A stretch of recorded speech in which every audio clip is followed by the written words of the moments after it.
আসসালামু আলাইকুম বন্ধুরা, আশা করছি সবাই ভালোই আছো। ইলকাই গুন্ডোগানকে বার্সা টার্গেট করেছে অনেক দিন ধরেই। জাভির খুবই পছন্দের মিডফিল্ডার এই গুন্ডোগান। সর্বশেষ আপডেট হচ্ছে এই দিনটা এখন বেশ কিছু দূর এগিয়েছে বলে জানাচ্ছে সংবাদ মাধ্যমগুলো। কিছু কি পয়েন্ট দিয়ে বিষয়টা নিয়ে আলোচনা করছি। জার্মান মিডফিল্ডার গুন্ডোগানের পারফরমেন্স কেমন? জার্মান জাতীয় দলের হয়ে 66 ম্যাচ খেলে গোল করেছেন 17টি, আর ম্যান সিটির হয়ে এ পর্যন্ত সব কম্পিটিশন মিলিয়ে 299 ম্যাচে 56 গোল করেছেন। ম্যান সিটির আগে তিনি বরুশিয়া ডর্টমুন্ডের হয়ে খেলেছিলেন। মিডফিল্ডার হিসেবে তিনি ওয়ার্ল্ডের ওয়ান অফ দ্য বেস্ট। এই সিজনে সব কম্পিটিশন মিলিয়ে ম্যান সিটির হয়ে 46 ম্যাচে 7টি গোল করেছেন আর 6টি অ্যাসিস্ট করেছেন, অর্থাৎ মিডফিল্ডার হিসেবে তার পারফরমেন্স খুবই ভালো। কোন পজিশনে খেলেন? Ilkay Gundogan central midfielder, attacking midfielder, defensive midfielder, এই 3 পজিশনেই খেলতে এক্সপার্ট। খুবই ভার্সেটাইল একজন প্লেয়ার, খুবই ইন্টেলিজেন্ট এবং দারুণ সব থ্রু পাস দিতে পারেন। গার্দিওলার পছন্দের মিডফিল্ডার। গার্দিওলার খুবই পছন্দের একজন মিডফিল্ডার হচ্ছেন এই ইলকাই গুন্ডোগান। এর আগের একটা ভিডিওতেই বলেছিলাম, গার্দিওলা বলেছেন তার কোচিং করানো প্লেয়ারদের মধ্যে Gundogan one of the best. ইতিমধ্যে তিনি ম্যান সিটি ম্যানেজমেন্টকে বলেছেন যেভাবেই হোক গুন্ডোগানকে রিনিউ করতে, এতটাই পছন্দ করেন তাকে। 30শে জুন ফ্রি এজেন্ট হয়ে যাচ্ছে। এই আসছে 30শে জুন ম্যান সিটির সাথে গুন্ডোগানের অ্যাগ্রিমেন্ট শেষ হয়ে যাচ্ছে। ম্যান সিটি অনেক দিন ধরে যাচ্ছে তাকে রিনিউ করতে, কিন্তু বার্সার আগ্রহের কথা জানার পর থেকে এই গুন্ডোগান রিনিউয়ালের যত ধরনের নেগোসিয়েশন আছে সবগুলো পেন্ডিং রেখেছেন। তিনি বর্তমানে বার্সার সাথে বিভিন্ন টার্মস অ্যান্ড কন্ডিশনস নিয়ে আলোচনা করছেন, যদিও পাবলিকলি বিষয়টা অস্বীকার করেছেন। বার্সার সাথে তার নেগোসিয়েশন যদি সাকসেসফুল হয়ে যায় সেক্ষেত্রে তিনি ম্যান সিটি থেকে বার্সেলোনাতে চলে আসবেন, আর যদি বার্সার সাথে তার নেগোসিয়েশন সাকসেসফুল না হয় তিনি আবারও ম্যান সিটির সাথে কন্টিনিউ করবেন। বার্সার মিডফিল্ডে একটা বড় নাম দরকার। আমরা সবাই জানি এই সিজন শেষে সার্জিও বুস্কেটস চলে যাচ্ছেন, তার বার্সা ক্যারিয়ার শেষ, বিদায় বলে দিয়েছেন তিনি। এই কিংবদন্তি প্লেয়ার চলে যাবার পর যে বিশাল শূন্যতা তৈরি হবে তা পূরণ করার জন্য মিডফিল্ডে বার্সার একজন বড় নাম দরকার।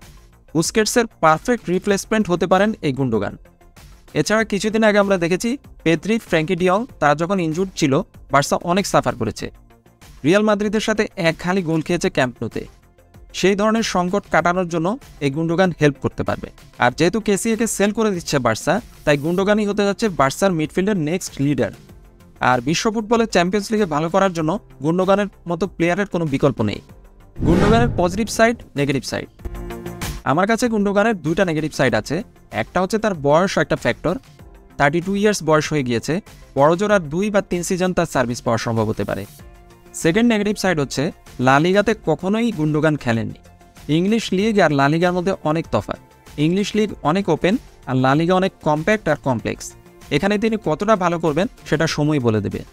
গুন্ডোগানের পজিটিভ সাইড আমার কাছে হচ্ছে তিনি central midfielder, attacking midfielder, defensive midfielder, সব পজিশনে খেলতে সিদ্ধহস্ত। ইভেন ডি বক্সের বাইরে থেকেও শট নিতে পারেন তিনি। রিসেন্টলি খুবই ভালো ফর্মে আছেন, এটাও তার একটা পজিটিভ সাইড। গুন্ডোগান কেন ম্যান সিটি ছাড়তে চাচ্ছে আর বার্সার প্রতি ইন্টারেস্টের কারণ। ইন্টারেস্টিং পয়েন্ট হচ্ছে ম্যান সিটির কারেন্ট ক্যাপ্টেন হচ্ছে গুন্ডোগান।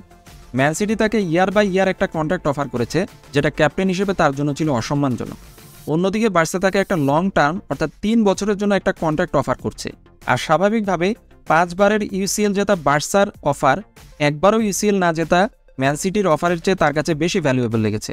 আর এই বয়সে এসে সব প্লেয়ারই চায় একটা স্ট্যাবিলিটি। বার্সা যেহেতু তাকে 3 বছরের জন্য একটা ফুল টার্ম কন্ট্রাক্ট অফার করেছে, সেজন্য তার কাছে প্রেফারেবল অফার হচ্ছে এই বার্সার অফার। বার্সার আশাবাদী হবার কারণ রিসেন্টলি যেটা হয়েছে যে গুন্ডোগান তার ইনিশিয়াল যে ফিনান্সিয়াল ডিমান্ড ছিল সেটা থেকে বর্তমানে কিছুটা নিচে নেমে বার্সেলোনার সাথে সে তার নেগোসিয়েশন চালিয়ে যাচ্ছে। এটাই বার্সার আশাবাদী হবার কারণ। আমরা জানি বুস্কেটস ইয়ারলি প্রায় 20 থেকে 25 মিলিয়ন ইউরো স্যালারি নিত, সেখানে গুন্ডোগানকে এর চেয়ে অনেক কম রেটে বার্সা পাওয়ার সম্ভাবনা তৈরি হয়েছে। Lewandowski factor. বরুশিয়া ডর্টমুন্ডে এই লেভানডোভস্কি আর গুন্ডোগান একসাথে খেলেছিলেন। সেই সময় তারা টিমমেট ছিলেন।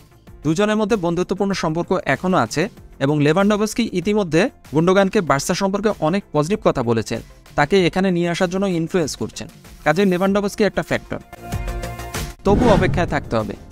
লা লিগার কাছে বার্সেলোনা রিসেন্টলি তার ভায়াবিলিটি প্ল্যান সাবমিট করেছে। সেই প্ল্যান সামনের 19 তারিখে পাস হওয়ার সম্ভাবনা আছে। সেই প্ল্যান অ্যাপ্রুভ হওয়ার পরে বার্সা কিছু প্লেয়ারকে সেল করে তাদের এক্সিট এনশিওর করবে, তারপরেই বার্সা তাদের নতুন প্লেয়ার বাই করার কাজ শুরু করবে। তাই গুন্ডোগানের ব্যাপারে এখনও আমরা পুরোপুরি শিওর হতে পারছি না। এই সুখবর পাওয়ার জন্য আমাদেরকে আরও অপেক্ষা করতে হবে। বন্ধুরা, গুন্ডোগান সম্পর্কে তোমাদের নিজেদের ব্যক্তিগত পার্সোনাল মতামত মন্তব্য জানাতে পারো কমেন্ট বক্সে। সবাই ভালো থেকো, টেক কেয়ার, আল্লাহ হাফেজ।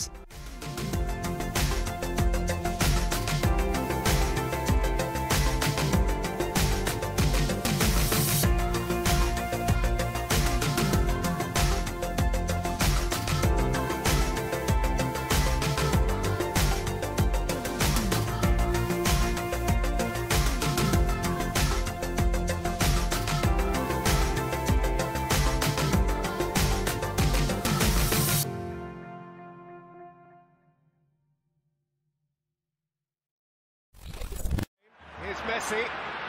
Messi! Who is the best player in the world?